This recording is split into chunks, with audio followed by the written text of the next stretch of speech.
they've grown up with cameras, right? And so I think and the tastes are changing, technology's changing, we have to just kind of pivot, embrace it, and in many cases, watching younger filmmakers come up, right? They've got great ideas, and they're using the technology in ways that I can't even imagine in some cases. So I think they've got a great advantage to it.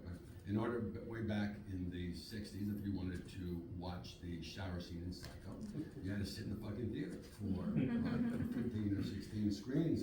Right, before you got it, yeah. So today, you can do whatever you like with the film. And so I think there are distinct advantages, also disadvantages, obviously come with time, but still, I think the technology is accessible. And the best thing about it is it's accessible to people who didn't have access before. And I think for nickels, you can actually make a movie. Yeah, it's incredible.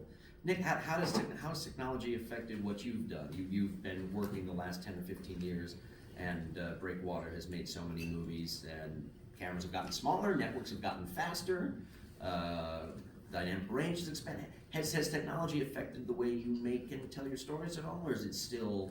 Not particularly. I mean, I think because the goal with Breakwater Studios was to create a company that is trying to make films in the model of traditional film studios, the way things were done along, early Hollywood, of having all the crafts under one roof, from production to editorial to color and sound and music.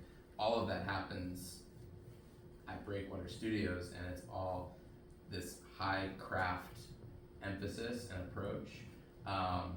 So obviously, like when I first started working at Breakwater Studios, I had like 4 hard drives daisy chained together, and now we've got a server, and so that's wonderful. There's certainly elements of the filmmaking process where technology has become streamlined, and we also really have made an effort to have all of our equipment be sort of industry standard, top of the line, so that there's never a creative problem we're running into that can't be, like, we can't make the excuse that, like, oh, we didn't have the right equipment or anything. Like, we have the sort of top of the line stuff that allows us to make films very efficiently and effectively.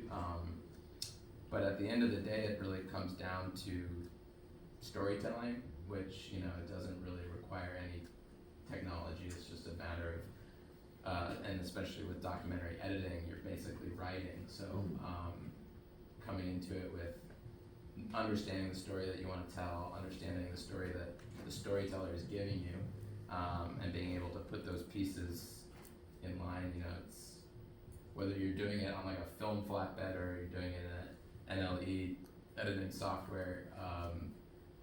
It's sort of the storytelling process is like not really that dependent on the technology. So you mentioned a little bit about